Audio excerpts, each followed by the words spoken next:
would have been the Beer Week Gala, the SF Beer Week Gala. But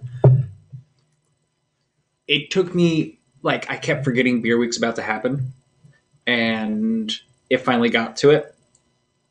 And there's just no fanfare. I mean, because it's COVID and, like, we all can't be in the room. But it's like, man, did we dodge a bullet? Because the last thing I want to do is hang out with, like, boomers, a bunch of drunk boomers, beer bellies out, and a bunch of millennial bros, beer bellies out, just lifting, like, beers to their mouth. Only taster size, so it's like 1 or 2 ounces, but still, like, just kicking it back and just trying to get schmammered as fast as possible, but still trying to pretend to be excited about beer. Just like, oh, man. Oh, it was the hen house is going to do their big release. We got to get over to that booth. They're covered in pretzels. There's vomit all over the floor. People are pissing everywhere because there's always too much in line. And it's like, we missed that. We didn't have to do that this year. We didn't have to do any gala. And then Ryan keeps putting in the thing like, hey, next year, it's not going to be this simple. You're going to be expected to do events, but I will try to get you paid. And that's nice. Always nice to get paid for events. Oh, I don't want to do events for free anymore. Anyway, hey everybody, welcome to a very special edition of Wandvision because I have my partner here. Hello. Hello. Buccaneer Erin. It's like which hand actually shows up on screen. Yeah, they both do. Apparently. They're wonderful. All hands. All hands. Well, not quite, because Tony Saramelli of the horseshead.blog, he is having a romantic evening. Otis, aka Feyhd, is also having a romantic evening. And Alandra is having a romantic evening with editing and deadlines. So, yeah. But we had a romantic morning, didn't we? Yes, we did have a romantic morning. How was it romantic? What did we do? Well, I had a mimosa, and that's always romantic for me. But no, we went to breakfast. It was very nice. It was a very nice breakfast. Went to Ollie's in Alameda. Ollie's Waffle Shop. Wonderful place. Highly recommend. And then we went and browsed a candy store, bought a couple of games, which is always fun, and got some ice cream. Yes. Before coming home and hanging up all the pictures in our new apartment. And our swords. And swords. The swords are up. Excellent. Yes. A romantic day. But you know that my favorite holidays are Halloween, Thanksgiving, and Valentine's Day. Mm-hmm. So it was very special for me that this episode was Halloween themed, and we got to watch it on the weekend of my other favorite holiday, Valentine's Day. I am not being ironic. I actually love Valentine's Day. And you get to stream on Valentine's Day, talking about the episode that was about Halloween. Yes. This all works out. This is kismet. This is great. So normally we would do like a plot synopsis, but I realized today is like, if you're watching this, you've already seen the episode and you just want to hear our points of views. And I'm sorry that most of the people whose opinions matter are not here today. You're going to have to listen to us while we eat dinner too and make the slurping sounds. So right off the bat, I'm going to jump into it. We open with a Malcolm in the Middle opener. Yes. It is clearly Malcolm in the Middle. It focuses on the kids. And I thought that was kind of a thing where, like, it doesn't happen too much through the episode. I think the kids take, like, are almost like the C plot. Well, B plot, whatever. But, like, it begins with a Malcolm in the Middle. They are in charge of the show. Well, and, I mean, you do get a couple of times throughout the episode where they do speak directly to the camera. Yeah. And Wanda can't really control the kids like the same way she controls everybody else. So it was almost like, oh, are we seeing like a shift power dynamic going on? You know? Like, I think this might come to a head later where like suddenly it's like, oh, wait a minute. Like, who's now the editor? Who's the director? Well, and this is the episode where they introduce the kids' powers. Yeah. distinctly. I mean, we knew they were magical in some way or powerful in some other ways in the previous episode, but this time it's like, oh yeah, this is their comic book powers. This is what they do in the comic book. So we got that. We have this shaky cam opening that Tony Ceramelli gave me a bunch of notes, and he's not familiar with openings of sitcoms being shaky cam. But I think there's a few things like we've seen openings in the 90s that have to do with like family footage, right? And then I've seen chaotic openings that are like this, where it's just the camera chasing family members around. And it might not, like this one obviously was super shaky, but I feel like that was like a Nickelodeon thing for a bunch of shows, wasn't it? Like, yeah, it just feels like it was. But it felt very, very 90s, and I guess early 2000s. But I kind of associate those as just the shows from the 90s that continued. Yeah. But it really did feel like you were watching a 90s show. Yeah. We get that, and then. Oh, yeah. I'm looking at Tony's notes. This is the first episode without a laugh track, which is definitely a shift from a lot of sitcoms. Malcolm Middle, no laugh track. This is also the first episode where Agnes is in the intro. This is the first. Well, I was wondering if we looked back, if like, because she got a title card in the beginning of the episode. And I think maybe she's somewhere in the other episodes. Like, definitely in episode 2, in their opening, in the animated opening, there is a character that is Agnes. But, yeah, I mean, you definitely see like things alluded to other people who are there in the world. You see some of them in the background and things like that. But this is the first time that it's not just Wanda and Vision or WandaVision, Billy and Tommy. You all of a sudden have Agnes with her name displayed on the screen as a main character, which is interesting because aside from the one scene, she's not in this episode. Yeah. Yeah. She normally has a more prominent role. This is weird. Anyway, there's a lot. Well, there's going to be more weird things to unpack here. Also, this I think there's going to be many things to unpack with the next few episodes. Yeah, because and to my ire, the episodes are now getting longer. They're now getting to 1 hour episodes, and that pisses me off because I was loving my short episodes, and they've progressively gotten longer. No, they haven't. This one was 37 minutes. The last one was 48. So that like the last one was definitely longer, but this one was apparently the next 3 are 1 hour. Oh, see, now I love that, but I was excited that they did a 2-parter for the first episode. Let's do Adult Swim length, just 15 minutes.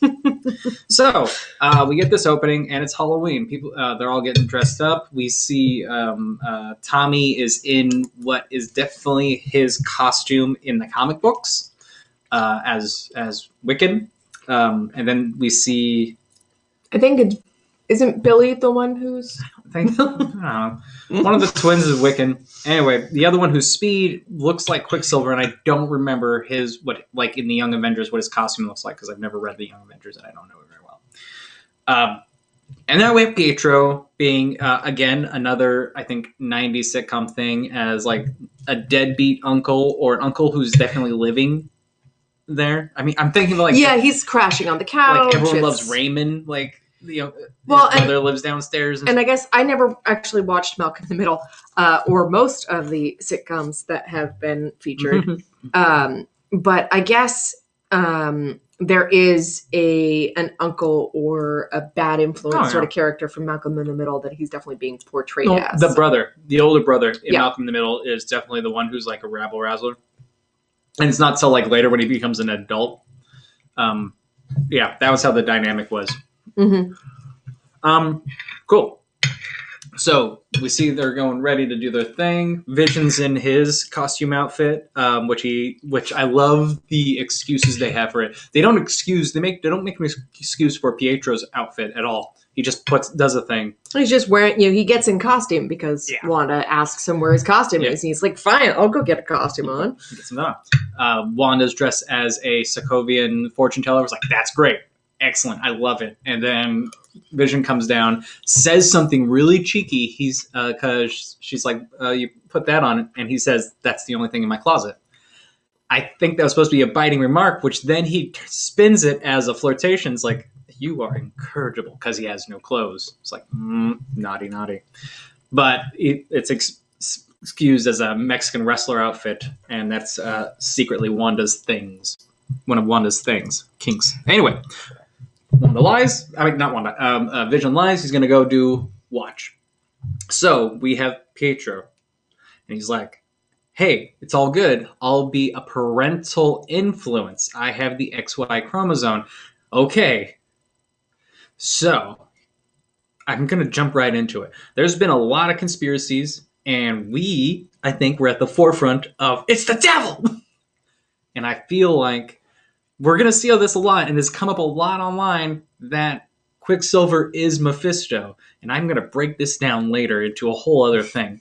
So there's a couple theories about who he could be. Well, he's played. Well, Quicksilver this time around is played by Evan Peters, who played Quicksilver in Fox's X-Men First Class. So Fox is now owned by Disney. So it's like, all right, cool. We'll pull Evan Peters in. This is so weird. Now, Otis last time said that he thinks this is just going to be like a little joke, like it's just going to be a funny thing. But they're constantly referencing that he looks different.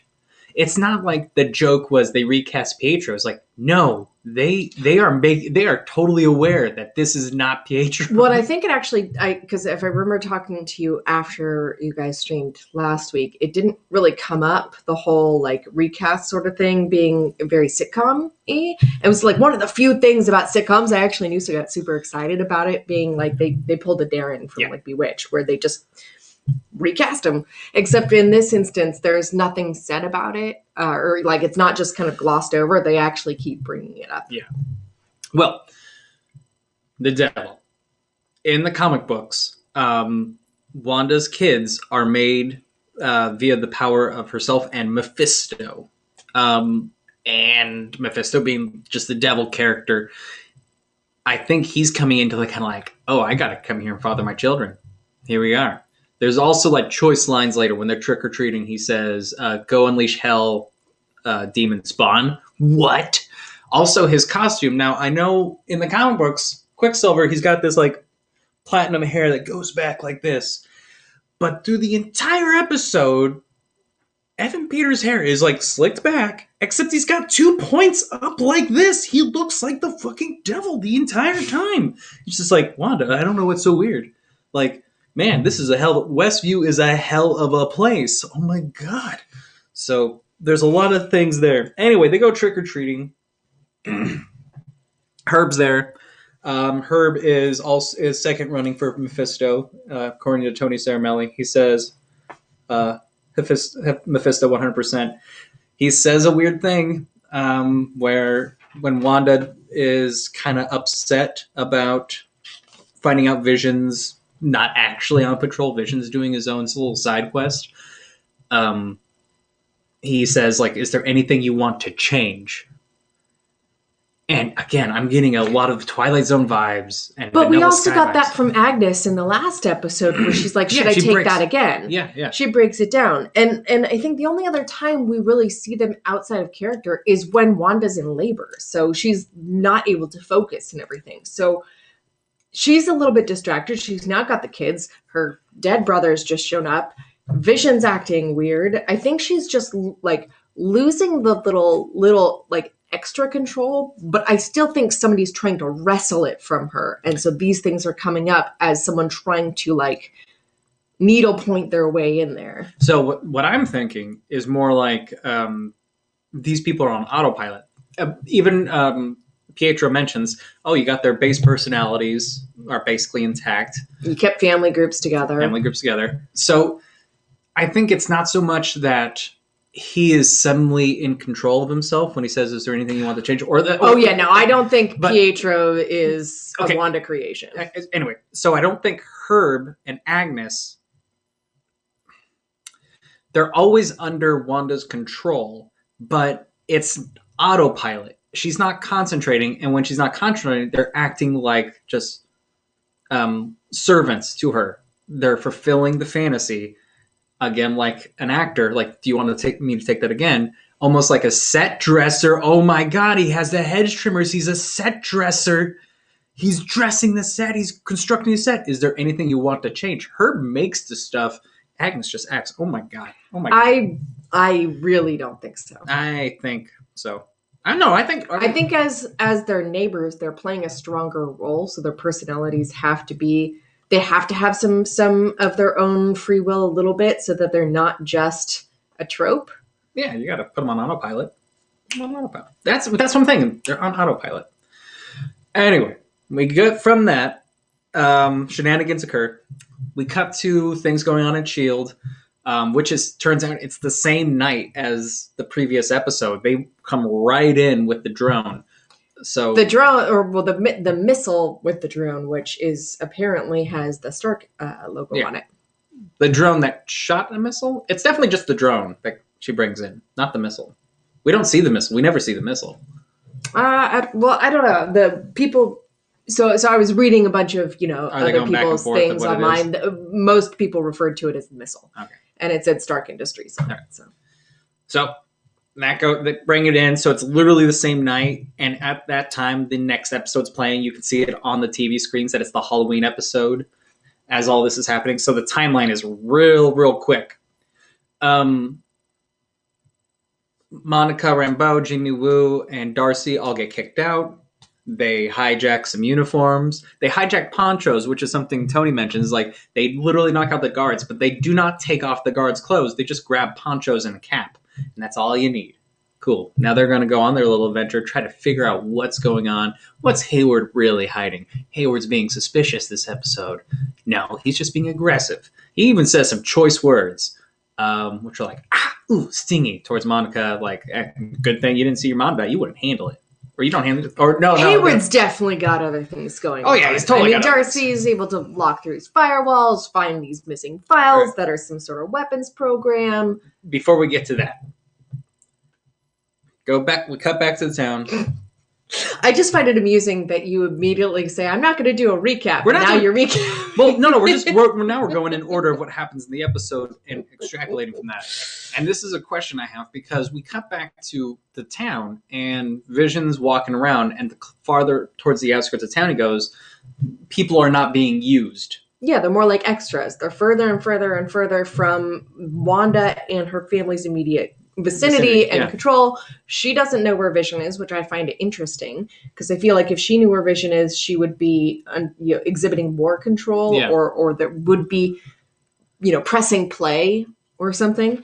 And I do find it odd though when he gets further out of town, we get that couple who is putting the decorations on up repeat, and they're on repeat. You see the teardrop from the one lady.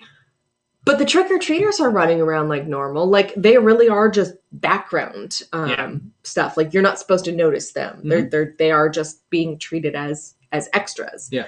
And then everyone on the outskirts is just kind of frozen in place. Yeah. Waiting in the wings to be used. But Wanda also doesn't know where Vision is. Mm-hmm. She thinks that he's on patrol. Herb confirms he's not doing that. So she can't, she's got everyone around where they are actually playing into the scene. On top of that, there's now 3 people she can't control. Mm-hmm. Her brother, Pietro, and her 2 sons. So, yeah, she's got a lot on her plate. So the farther Vision goes out, he starts seeing, the outskirts of town are just unmaintained. They're under control, but they're not being used. So they're just, on standby mode. Mm-hmm. We see Agnes, for the only time this episode, in a witch outfit, which... we keep having Agatha Harkness clues, and then she shows up as a witch. She shows up as a witch. She doesn't show up in Agatha Harkness's costume, but that could just be something to kind of detract from that theory a little bit. But she does show up as a witch. Something I didn't notice, and actually somebody mentioned online, this is the first episode. She's not wearing her brooch. And when Vision wakes her up, she clutches at her chest where it normally would be. Oh, but damn. So I found that fascinating. Apparently the brooch looks like Agatha Harkness's brooch in the comic books. Apparently Agatha Harkness is supposed to have a brooch. But yeah, she goes to reach for it and it's not there. But this is the first time we don't see her wearing it. Interesting. Good point. 10 points. 10 points. 10 That's points. When I grabbed the paper and was like, I gotta take notes now. Points. So that happens. We have this bizarre exchange with Agatha. This, I think, is the clue that Agatha is the witness in the witness protection program that Jimmy Woo mentions in the first episode. Because before she's released from the control of Wanda, Vision asks her, like, hey, like, you okay? She asks, where's the event in town, very, like, emotionlessly. And it's like, oh, it's at the town center. It's like, oh, I must have taken a wrong turn. And Vision says, in a town you grew up in? And there's just a kind of chuckle or something, and then he unfreezes her. So I feel like since this emotionless robot version of Agatha didn't know where to go, points that she's the one who was in the witness protection program, which is why Jimmy Woo followed up on this place in the first place. And she also has this husband who's absent. But she also makes reference when she first gets there. She apologizes for not coming by earlier, that she'd been out of town because her mother-in-law was in town or something. So she had gotten back into town after them. There's various references to her, like, not necessarily being around or being, familiar with the town. Yeah. I think the Ralph thing you mentioned was, like, the biggest thing. It's like she keeps mentioning Ralph, but we don't see Ralph. Ralph might be her actual husband, who she's actually hiding from, or the reason she's in witness protection, or it could be the backstory, or it could be her backstory. Yeah. Anyway, so I think that's a big thing. We then cut back to Quicksilver and Wanda. Throughout the episode, Quicksilver and Wanda are having this back and forth where Wanda tests Quicksilver on their past and stuff, which Quicksilver easily dodges these questions. He dodges them, or he has an answer that she's like, that's because, like, when she's asking him about, or when he mentions the costumes when they were growing up, and she kind of goes back, well, that's not how I remember it. It's like, you must does he have a different memory, or is he faking having a memory? Well, it's I think, well, they're all deflections. Maybe it's faking because suddenly we see a memory that Wanda's not controlling. It's her brother controlling what the camera's seeing potentially. But they're all deflections. It's like, what happened to your accent? He says, what happened to yours? Which she doesn't have her accent. He talks about how he doesn't know how he ended up there. And he says something, I was shot in the street for no reason. This, I thought, was, wait a minute, hold up, hold the phone. Because we know why he was shot in Avengers Age of Ultron. He was saving Hawkeye and a kid, and he sacrificed himself. It wasn't for, maybe no reason, supposed to be something bigger, but no, it seemed like he, like, got down in the wrong alley or something. It's like, for no reason, I got shot. So it's like, this is not Pietro that Wanda grew up with, which goes into my other theories later on. Again, I think still some notes of the devil, because he picks up right away that Wanda's controlling everything, and then starts, like, saying, like, no, I'm really proud. You kept all the families together. You've turned this into, it sounds like the devil praising someone for making a level of hell. Or someone working for the devil trying to get at more details, who has the details that the devil provided them. Because I kind of have a feeling that Pietro might be working for Sword, or specifically for Hayward.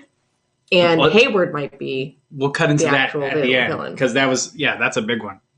I love that thing. Well, we're gonna cut. We're gonna come back. We'll circle back to that. Though, you know what this reminds me of, though, is Wanda's version of Westview is almost like The Good Place. Like, she's constructed her own torment chamber. Yeah, it's like The Good Place. And there's four people there that are not under Wanda's control, including herself.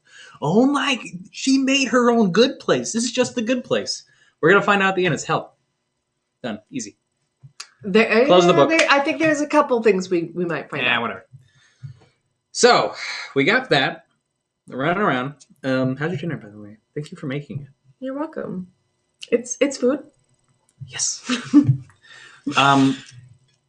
Try some of this very burnt broccoli. we cut back to Monica. Monica, Jimmy Woo, kicking ass, handsome devil. Can he be more handsome? I don't know. And we have Darcy. Darcy starts hacking the mainframe. We didn't know Darcy hacked mainframes, but okay. I think that does she do that in the second Thor movie? Does she hack into something? She might. She definitely has some very tech savvy things going on in all of Thor movies. Does she? She seems very confused and just like snarky about all the equipment. But Grant, no, she's like smart, intelligent. But it's like, aren't you into like astrophysics? How are you hacking the? Oh wait, never mind, whatever. And that's one. There's more to Darcy. More to Darcy. Maybe it will be revealed in the next Thor movie. So, we find out that Monica, having passed through the hex, which I guess is the wall that we're calling. I thought the whole inside was the hex, but no, it's just basically the wall. Passing through it twice has messed with her genes and her cells, and they're all being rewritten. This, obviously, I think is just connection to later her becoming a different Marvel character, like literally Marvel. Fun note in the promo photos of the show, where you can see like the main character standing in front of a bunch of televisions. Some of it reveal like parts of their costume in different episodes. Some of it reveals scenes in the episode. But Monica Rambeau's, the outfit she's wearing behind the televisions is her comic book costume when she's Marvel. Anyway, pay attention to the TVs. Stay tuned. So, we have that. She's going to continue hacking. Finds out about... all right. Before, again, we round back. Vision now is going through the wall. He's going to push himself through the hex. And everyone goes to look at it. No, let's not. Yeah, we'll bring... So, I'm trying to structure this so that we have a flow. We're going to be bouncing around here. Yeah, we're going to bounce around in 2 seconds. Darcy finds a thing called cataract. We'll get into that. Basically, right after she finds out about this special thing that Hayward's got going on, Vision starts pushing himself through. By the way, Hayward knows where Vision is the entire time. He's got a proper head count. He has a way to track Vision because he's tracking the decay rate of vibranium in the town, and like it easily tracks Vision the entire time. Vision tries to push himself out, does successfully get out, but then his body starts ripping apart back into it. It looks like it's all getting sucked back into the TV, basically. He also falls in a either the same or very similar pattern to how he does when Wanda is destroying the stone in the movies. I saw that note, and I don't know. Like, I need to go back and look at it because I was like, I don't know, that just seems convenient. I don't know about that. No, I saw some stills of it, so I obviously didn't rewatch the scene. You would have noticed that, but I did see some stills of it, and he's in the same, like he falls to his knees in the same way, and he starts falling to the side in the same way. It looks very similar, and it could just be how Paul Bettany. That's just dies. how Paul Bettany dies in any movie. I'll go rewatch a movie, see how he dies. So Paul Bettany's dying. Wiccan, using his powers, realizes something's up with Dad, goes to Mom. Quicksilver says a snarky thing, and then Wanda expands the hex. Oh, no. Hold on. Before Wanda expands the hex, she blasts Quicksilver across some props and stuff off of the side. She immediately lashes out at this person who's supposed to be her brother. Yeah. So it's like she knows on some level there's something going on there. Well, he says, like, well, your husband can't die twice, in his accent. Yeah, but she, like, doesn't even skip a beat, just attacks. Yeah. So the hex now expands. It expands, and I think the point of the expansion is to get Vision back in, but then it expands much farther, and we don't actually know. Well, she doesn't know exactly where Vision is when she's expanding it. She has an idea because of what Wiccan says. There's soldiers and all this, so she knows it's outside. Yeah. That he's outside. Needs to cover that military base, so she's expanding it. Here's the thing: a lot of things happen. Darcy gets caught on this side of the hex. We don't see what happens to her. As the hex keeps moving on, the military base turns into a circus outside of town. Very clever. Very clever. Also, a callback to when Darcy shows up and is called in. She says, like, you've got the full circus here, or a whole bunch of clowns. Nice. Or the full clown car, I think. The is full how clown she, car. So, expands, circus. There's a car dealership that turns into a used car lot. Thing is, I don't know if it ever stops expanding. No, we do see it stop. Does it we definitely see it stop? We see it expand. It just kind of like breathes out and then just stays there. Cells. All right.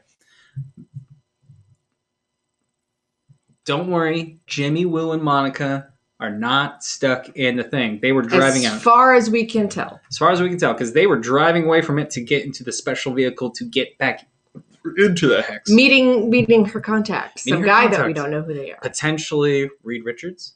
Or potentially Dr. Doom, maybe. Who knows? Yeah. Now, I will get into the soapbox, but I wanted to mention the cataract thing that you found. So, well, it's just a thought on. There's a couple different theories about what cataract could mean, because it's not apparently anything from the comic books, but a cataract is like when you get cataracts, they're these spots in your vision, where your vision becomes blurry or you lose your vision because of the cataracts. Lose your vision. So there's a lot of theories around it, specifically something that is referencing vision, and this is something that we find in the Hayward's files. It's his very secure file, and it is a weapon. It mentions something about being a weapon system and being just very classified. So there is a weapon system called Cataract. She ends up emailing the files over to Jimmy Woo.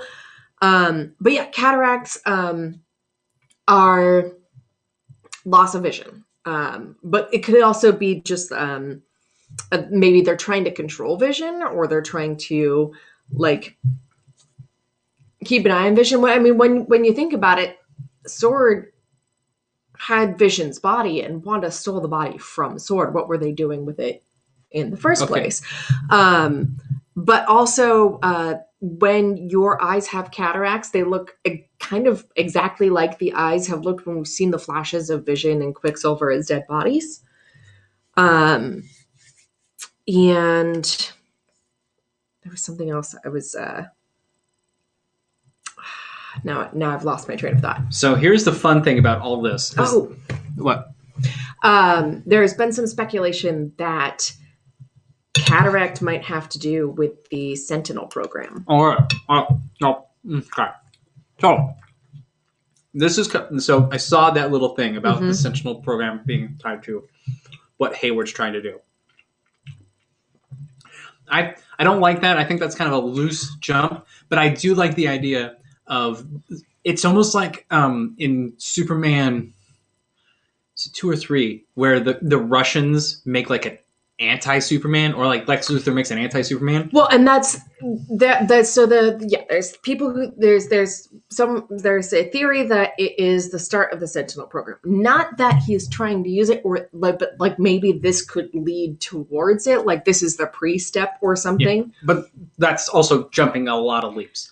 But I don't know if it is. Well, I think for me, it's jumping a lot of leaps because there are established characters that make the Sentinel program in the Marvel Universe. Like there are, we've already met him in one of the X-Men movies. He makes, he's played by Peter Dinklage, plays the guy who invents the Sentinels. So there's a canon there that would be kind of. It's not far-fetched to change it, but basically there's nothing that says that. So far, there's no nothing that would point to it. There's nothing to say that some of his research isn't contributing towards that. Yeah, but but there's also nothing to say that there's no proof. It's a fun. I like the theory. And I think whatever it is, I think it is related or similar to the fact that it's something anti-superhero, because Hayward makes it very clear he does not like superheroes. He that's one of the things he lashes out about, is that Rimbaud has been defending superheroes. And so the thought process is that he wants to weaponize Vision to try and keep control of other superheroes. That's actually also, because you already brought up the cellular reconfiguring, that one of the reasons why he was trying to get rid of Monica so fast is she's been through the hex twice, which means her cells have been rewritten twice. So there's some theories that this could be what's leading to Monica's change into her superhero, which is what you had mentioned before. So he's trying to get rid of Monica, get her off and away from him, because he hates superheroes and he doesn't want her to become one. Yeah, essentially. It definitely muddies up the Sokovian Accords about, like, you start making superheroes, you need like a deterrent. The cataract thing, what I want to get back to that is that I have this idea that, like, what if Vision that we have in the show is not actually Vision's body? I'm thinking, like, the footage he shows is just reworked. Like, we just need to get Wanda out of there, because she has, in actuality, our prototype that is made based on Vision. In the comic books, they just remake Vision. He has none of his memories of him in Wanda's past. Well, and it could very well be that that they're going to be like, maybe Wanda stole their prototype, or maybe Wanda ended up being able to, or like in some way managed to create this other Vision, and they're going to send their prototype of their Vision in. All right. Which could be Quicksilver. It could be. Anyway. Any other notes you're looking at? I just want to make sure I'm remembering what's on the other side of my page. Okay. So, which I think is also fun that we have this. Vision begins the whole thing not knowing anything about his past, but he has the personality. And it's like, all right, maybe if your personality is hardwired, but he doesn't have any of the data, right? Because this is not Vision. This is copy. Vision has been remade. So I can his personality is there, but that's I can see them doing like a comeback where it's like, oh, we brought back Vision. We found his old brain. We're just gonna slide that data in, and then, oh, great, Paul Bettany's back playing Vision. Now for my I need to get on my soapbox. So I have a few ideas about the whole Quicksilver thing, not including that he's potentially just a Vision robot made, because we know Vision can change his appearance. He never shapeshifts like into people, but maybe if they made a Quicksilver robot, because we again have that cataract eye moment. But no, I think it goes deeper than that. It goes deeper. We're bringing back the devil. 666. So I don't know why this hasn't happened yet. But today, I was like, wait, this is just the last action hero with Arnold Schwarzenegger. So in Last Action Hero with Arnold Schwarzenegger, kid gets a golden ticket, funny, and goes through the movie screen and is in the movie Last Action Hero with Arnold Schwarzenegger. And all the movie tropes happen. Of, like, adventures and explosions and yada, yada, yada. So in this universe, her brother's supposed to show up. She's in a TV universe who has already shown up as Quicksilver, none other than Evan Peters, on TV. He's played that. This is the TV universe. So when she needs her brother, but she's in this universe, she brings in, it's Evan Peters who shows up. So my idea here is that, like, she didn't recreate the world necessarily, but she tore a hole in this one. And this one is the universe that is the Fox Cinematic X-Men universe. So her dead brother in this universe is Evan Peters. Just so that, like, if she went into, like, if you think of, like, into the Spider-Verse, she can go into the Gweniverse, where, like, Spider-Gwen's a thing and Peter Parker was Mr. Lizard or whatever. So I think we're seeing literally an alternate universe that she's forced people to be in, but only a small chunk of it. Not the whole thing. Just this little chunk is stuck in this universe. So I think what we're going to see is, I think there's going to be later mentions of, like, there might be mentions of, like, X-Men characters showing up. And there might be mentions like Magneto being their father rather than the They ones kind of make they drop a bit of Easter eggs here and there involving the X-Men throughout the whole thing. Like Pietro himself saying XY chromosome may have just been a reason for him to say X and bring up the X. He calls himself Uncle Peter rather than Pietro.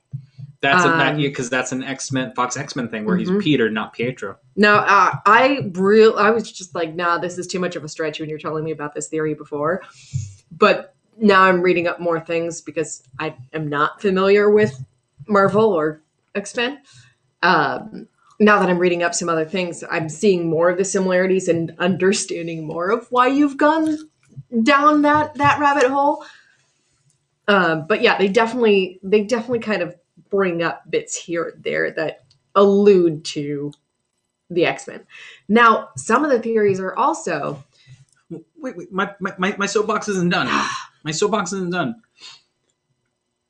So, she is in the Fox X-Men universe. It is now colliding with the Marvel, the MCU.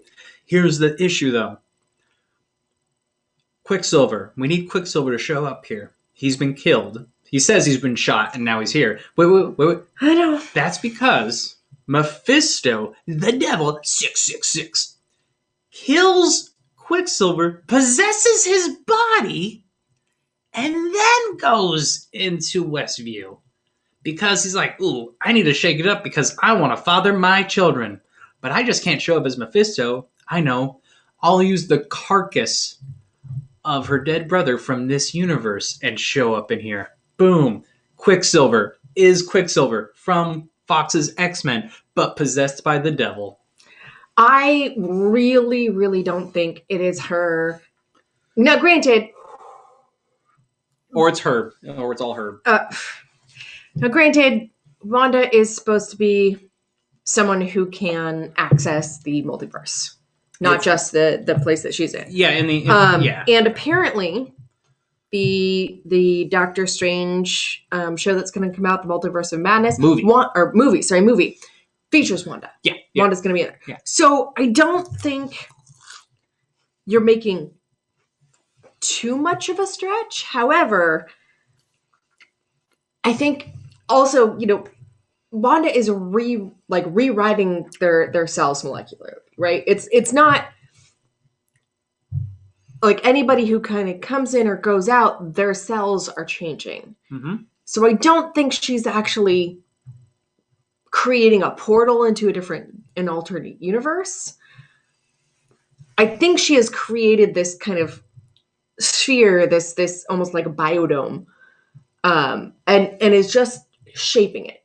Now, granted, she doesn't know how she got there. I think there's something else going on much bigger than that. There's somebody else involved who's trying to get information, possibly feeding off of her magic or feeding her more magic so that she's able to do this. There's a couple of things there, but she's rewriting cells. So this could also be how they're bringing mutants into the MCU, is that she's creating them by rewriting everyone's cells. Oh. Or either that or she's going to be creating a whole bunch of extra superheroes. What if... Now I'm going to go crazier with this. Let's say there's like a law of paradox here. Where like you can't have two people who are the same person in one spot. So they get combined. What if in this little pocket universe, or not pocket, this little cookie cutter, like there's a big sheet of dough, but Wanda took a cookie cutter, took out just a section of it and placed it in our universe and forced it there.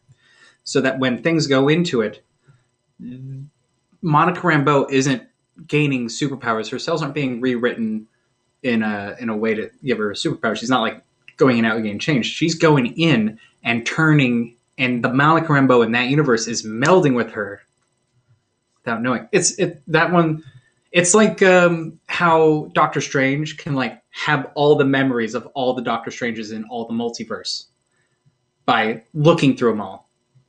How he can channel like multiples of himself. And do you think that's what's causing like the intense pain that they feel? Maybe, yeah. Like there's like too many memories, but Wanda won't let them be themselves ever. So you can't. who knows that. But I feel like there could be a potential where like two people are colliding into one thing. This could be I see where you're going with your theory, and yes, it could be the introduction of the multiverse in that fashion. But this is also a thing that happens in the comic books where universes will collide and not destroy each other, but just become one thing. So that you don't have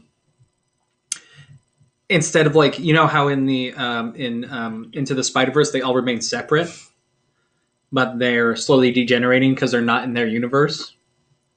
Imagine less like that. It's like more like if there were two Peter Parkers and they start just melding together and they got the same memories and all these things. There's actually like an episode of Rick and Morty where they have multiple universes and then they have to synchronize. Well, and they that's have all why the I same think memories. it's so strange that Pietro is recast. Pietro's a different person. Is if everyone's the same in all the various universes, shouldn't in everybody else that we've seen, any sort of glimpses of the multiverse we've seen, everyone is identical to what they were. Well, the reason that's not a thing is that it shows up as kind of a rule that in an alternate universe, you could not only be a different person, you can also look different.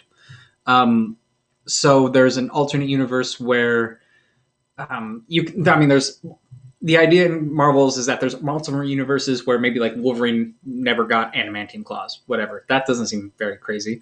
Or there could be an alternate universe where Wolverine's not Canadian. But there's also alternate universes where like everyone's races are switched. There's multiple alternate universes where the genders are switched. So it's the idea is that in an alternate universe, any possibilities there. So the slightest little change in how you came to be could be many things. Yeah, I still don't think she's shoving various universes together. I think it's something different. That's the thing. I don't think she's doing the shoving. I think I don't think she fully grasps what she did when she pulled a section of a universe out, like the full consequences of that event. That's why Doctor Strange comes in. I mean, she doesn't even realize how she's doing any of this. I don't know. I'm gonna wait and see on that one. But I'm not bought into your theory. That's why I think Quicksilver, aka the Devil's, like, you made a new level of hell. Excellent, nice job. How'd you do that? Because hell's a whole other universe, baby. Hell's a whole other universe. Trying to think if there's anything else. We covered cataract, which again, I think the people who if we see any more people who are dead with their eyes all cloudy, they might be androids. They might be or synthezoids. I forget what they're called. Synthezoids.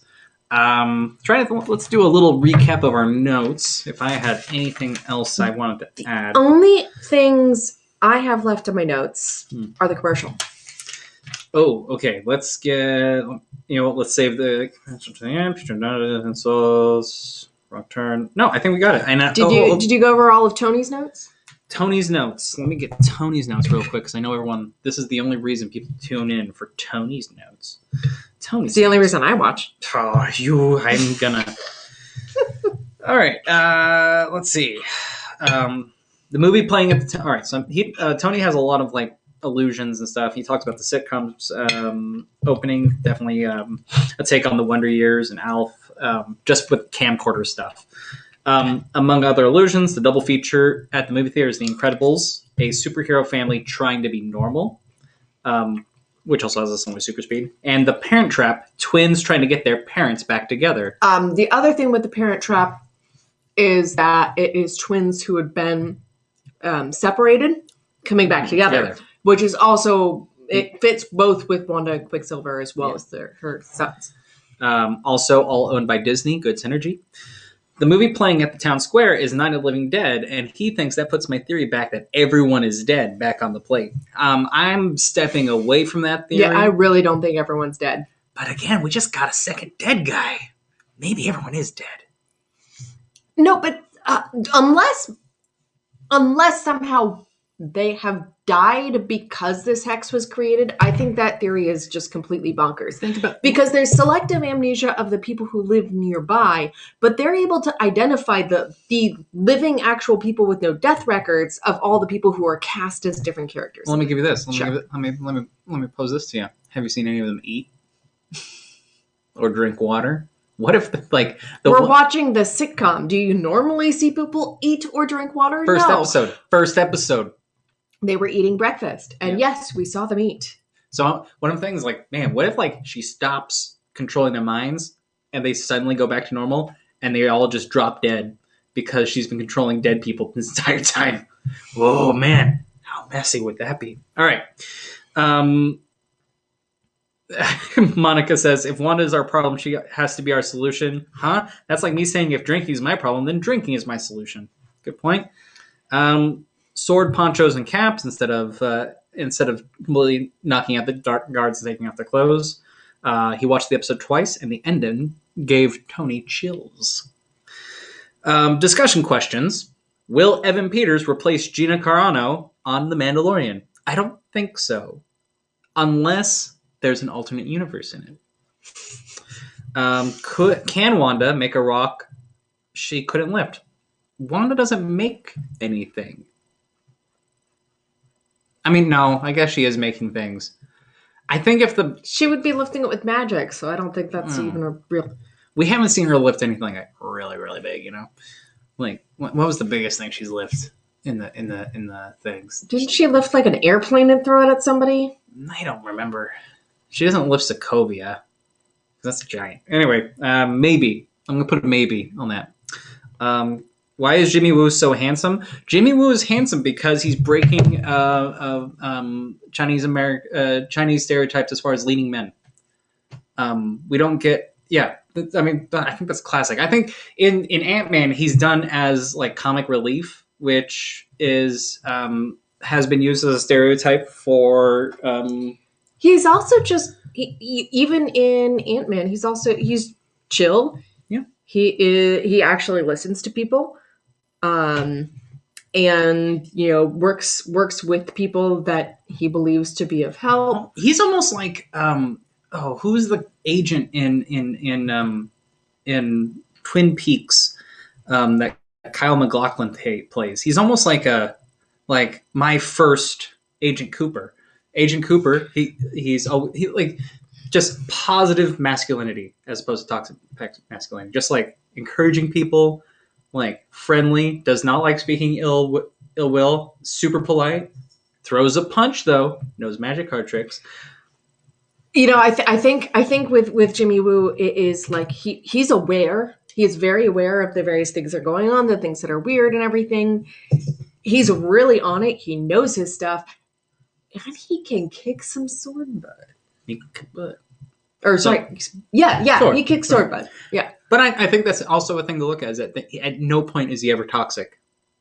Yeah, he really is not. No. I have never, ever seen Jimmy Woo show even a hint at anything toxic. And I think that's kind of something you can look at, like all the superheroes in all the movies. There's always like a hair of toxic masculinity. He's confident too, without being toxic. It's like he's the primo masculine character. Yeah. Everyone else has some issue that makes him like, even Tony Stark's kind of a man-child, and he gets on these tirades and it has to be his way. Tony Stark is definitely a man-child. Not even he's a man-child. He definitely is a man-child. Ant-Man's a man-child. Thor, bit of a man-child, definitely really into himself and arrogant. And I mean, granted, they all get... Hayward is horribly toxic. Horribly... Well, is Hayward toxic? Yes, he is. But I feel like his sassy best friend comment, I wanted to stab him. There you go. Yeah. But I think that's why we find Jimmy Woo. Well, I find Jimmy Woo like so like handsome and attractive. It's just like, yeah, this guy's cool. He's a stand-up guy. He's in the know. He's is willing to do the right thing no matter the consequences. I like Jimmy Woo. Basically, if I was in trouble, Jimmy Woo would come to me and be like, "What's the problem, Luke?"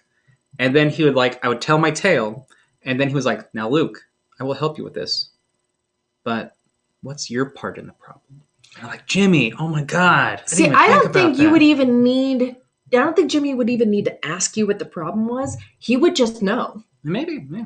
Anyway, Jimmy Woo. I mean, think about it. Monica, talks about, like, why haven't you gone in yet? And he's like, well, it won't let me. Like, he's a step ahead. Yeah. He's also polite. I'm not invited. But yeah, I think that there's a lot, like, again, I love it when I can find a character that is positive masculinity. Even like, and there was a discussion at Worldcon about what is positive masculinity, and one of the key features that one of the panelists said is, because we were talking about positive masculinity, they brought up characters, and someone said Agent Cooper, and we're all like, yeah, Agent Cooper, positive masculinity, and then someone said Mr. Rogers, and one of the panelists screamed no, because I don't want to fuck Mr. Rogers. And I was like, but I can see myself with Jimmy Woo, because Agent Cooper totally sexy. Jimmy Woo keeps getting like. That doesn't mean that Mr. Rogers isn't masculine. It was positive masculinity. I think Mr. Rogers is wonderful. Well, I think that was the thing, is like, at what point is Mr. Rogers' wonderful things just something everyone should have, and what makes something masculine? And so the argument was like, something masculine should have some sort of like magnetism to it that is not necessarily sexual, but like something you want to be them, or you want to be with them. And you can't have that with femininity? No, you can have that with femininity. But that was the thing. It was just like someone... Why wouldn't you want to be Mr. Rogers? No, I'd want to be Mr. Rogers. It made sense to me, because like at no point is Mr. Rogers ever sexy. You don't have to be sexy to be masculine. But this was the thing we're trying to pick, because we were able to pick out what was toxic masculinity, so what was positive masculinity, and even characters who are toxic can be attractive, but they're so like toxic you don't want to be with them. And it was this argument like that. It was just something we came up with that I almost really enjoyed about what you can call masculine, because masculinity is so tied with people's like idea of what makes them attractive. So a positive masculine character doesn't expose their body to be prided on, but it's almost like what you don't see is even more attractive. So there's something about Jimmy Woo is super sexy, but you can almost look at Mr. Rogers like, I don't want to have. I like you. It's like I still would argue that he is a representation of positive masculinity, and the desire to have sex with someone does not make them or not make them masculine. I know, but I feel like there's something that needs to, because at some point either you're positive masculinity or you're just featuring all the features that are good in people. I don't know. Anyway, this is about Jimmy Woo. Sorry. So Jimmy Woo is positive masculinity, very attractive. And there's a lot to like about him. Is Agatha Harkness theory a misdirection? Is it to distract Marvel nerds from Pietro? No. Or Herb, he actually There's nothing to say multiple things couldn't be going on. Yeah, I think that... Or multiple people aren't there. This could just be the introduction to that character, and, maybe they're not heavily involved in the actual plot line of this show, but they're still that character. I think towards the end of this show, we're going to see what was the purpose and how they fit in with the rest of the MCU. Because I think we're going to see with Agatha, we're going to find out, because I totally believe she's the witness in the witness protection. We're going to find out what her part is in this. What is Agatha's origin story? I forget. She has connection. Because I wonder if they end up making this in this universe her origin. Maybe, yeah. That she's in the Hex and that rewrites her cells and she's able to now do these things. Maybe. I don't know. But no, I don't think that's a misdirection. I think it's on purpose, and we'll find out. We'll find out why. It's not to distract from Pietro, because this episode directly questions, why does Pietro look like Evan Peters rather than what's his name? So how did he even get there? So it's not a misdirection. And Pietro only ever showed up an episode ago. But these are all, I will agree with you on this, Tony, these are all misdirections away from Herb, who is the real villain. Is Kat Dennings dubbed by Christian Shaw, or is it the other way around? I think Kat Dennings is just Kat Dennings. I think that's how she always sounds. Will Monica keep her 70s Geraldine wardrobe as memento? No, because since it was absorbed by the Hex expansion, it's probably now up to date. It's probably some 90s wear. I don't know what it is, but it's maybe a business suit now. Oh, but it still could be a memento because it now is still part Kevlar. Yeah. Like it's still significant and unique and fun. So someone's gonna be running around with like a Kevlar. I don't know. They're not even gonna know until somebody shoots a gun at them. Yeah. It's like, oh, Kevlar. How about we skip this episode and just watch the Brandy Cinderella instead? Well, you've already watched this twice. I know they're really pushing that Rogers and Hammerstein Brandy Cinderella on Disney Plus. Watch it if you want. I think we cut it all. I've had a bunch of good friends rewatch that, and I haven't rewatched it yet. Saying it really, really, really holds up. It's still really well done, even considering today's standards. So I definitely think you should watch that one. I think we covered everything today. Except the commercials. Oh, you said we'd get back to those. Yeah, the commercial. The commercial. This one was a weird one because there's no direct reference to things. I saw you looking at the website that like broke down what it could possibly mean. Well, and I was like, there's definitely something more to it. And I was just kind of speculating on like, okay, well, Vision's dead and they show the kid dying because he can't get the sustenance and food, but magic has got to have some significance. I thought there was definitely something to do with the commercial that came up, and so I specifically looked up other theories for it. Found some really cool things. Tell us those cool things. I have my own theory. Tell me your theory. My theory is, unfortunately, this ties back to the idea that everyone is dead, which I think is losing ground every time every episode comes out. But for Vision and for Pietro, that's the only thing keeping them alive. Because we can see that the minute Vision walks out, he starts dying. He starts reverting back to what our universe should be. So I think that's going to be a thing. Maybe that's why he's not a weird clone remake of himself. But I think the only thing that's going to keep these dead people alive now is going to be Wanda's magic. And who has access to that? Only Wanda. No one else can open that lid. So, I think that's what it reference to me. It's like people who are dead are staying dead when this is done. All right. So here's what I have. Mm-hmm. So far, all of the commercials have related to Wanda's backstory in some way. Some way, yeah. And chronologically also. You start with Stark's toaster. That's when they lose their parents. Strucker's watch, that's when she gets her powers. Mm-hmm. Hydra soap, she joins. She gets brainwashed. She gets brainwashed by. Okay, that's even more of a pun. I love it. The paper towels you were mentioning. Trying to clean up the past and stuff. Well, and it was the brand. It was the Lego. It was the place that she destroyed. Well, with this one, Magic. It could be a reference to Civil War.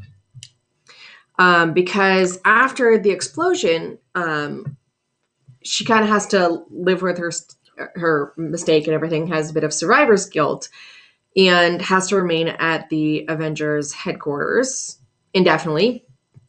Granted with Vision, which there's a speculation that the little crab is representative of Vision that's on the island with her. Hold on. Yeah. And when she does end up leaving Avengers headquarters and gets captured, she's taken to a very special prison on an island. That's true. Oh, it's not on an island. But yeah. It's in the middle of the ocean. It's not on an island. Okay. It's still isolated, submerged. It's completely cut off from everything else.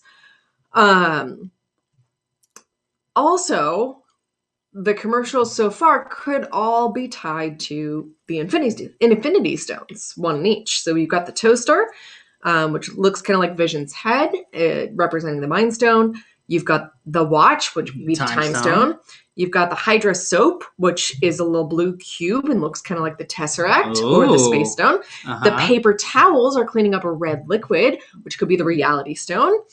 And the child on the island could represent the Soul Stone, being reminiscent of Red Skull being all alone there waiting for the Soul Stone. That is bigger. So we are waiting on one more, which would be the Power Stone. So we'll see if that theory pans out. But something else with this whole thing, because you've got this starving child that even handed the yogurt can't end up opening it and ends up starving. And the catchphrase is snack on your magic. So is someone feeding off of Wanda's magic and starving her and all of that? Or potentially, like I said, is somebody else supplying sustenance, but it's like an exchange that you can't really make, right? So somebody's like feeding, provides the snack, provides the yogurt, but you can't actually eat it. You can't reverse death. Yeah, when I saw the one about all of the stones, I was like, oh. The stones is kind of a big one. The stones is kind of good. And I do think that they are all referencing Wanda's past. So I think this is no different. They're referencing her magic. It is, she's been, gets isolated at this point, is trapped on an island and everything. But I think it's more significant than, it's not as immediately apparent as to what it's referencing in her past as some of the other commercials have been, but I still think it's referencing her backstory. So I think it's kind of a dual thing there. And it's also very symbolic. I like it with the Infinity Stone. I think I like the Infinity Stone theory the most. Well, and I mean, I think actually you might have something going with your like brainwash with the Hydra soap and things like that, cleaning up the mess of Lygos. Like she ends up having So what the toaster would be. The toast doesn't come back burnt. It comes out like perfect. But the deal with the toaster is that in the MCU, Pietro and Wanda's parents are killed by a bombing that was done with Stark weapons. And so what lands in front of them is a missile that on the side of it says Stark Industries. Right. And it's just there in front of them. But, it's a missile would normally explode and cause fire, which would toast people. I think there's things. I think looking into the toast is a little much. I think they're more. I think the commercials are more symbolic than we've given them credit for. But definitely, it's Stark that puts them, the both of them, on their journey. Wanda on her journey is this thing, and that is the first commercial. Yeah. And, All right. It has been an hour and 23 minutes, and I'd like to thank all but none of the viewers that showed up today. If you like what you see, it is Valentine's Day. That's why I was surprised you were insisting on streaming. I was going to do this today. On the day when nobody's going to actually watch a stream because they're all, doing their dates and trying to forget about Valentine's Day. If you follow me, you can follow me on Twitch, obviously at Questing Luke. You can join the Discord channel, Questing Group. It should be a link in the About page. Questing Luke at Instagram, Questing_Luke at Twitter. I don't do anything with it. And then there's the Questing Group on Facebook, which, again, I don't do anything with. I'm very lazy. And then you can check out Questing Luke on YouTube, where these streams get reposted in their entirety, unedited. So they're a mess. Get to see Luke on the moon, and it's fantastic. A lot of technical issues when there's more people involved. Erin, how can they follow you? I am Buccaneer Erin on every social media platform that I've found, but the only one I really post on is Instagram, which is why it's the one that's popping up on the screen here. I also am Buccaneer Erin on Twitch, but the only thing I really do is hop on Luke's stream and host him. So yeah, that's love. That's love. That's me being lazy and having figured. Well, actually, it's not me being lazy. It's me going to school and working full time and doing all this stuff. I don't have time to stream yet. I don't have time to stream and play video games. What do you think this is? Love you. Uh-huh. All right. Well, have a good night. Happy Valentine's Day. Happy Lupercalia.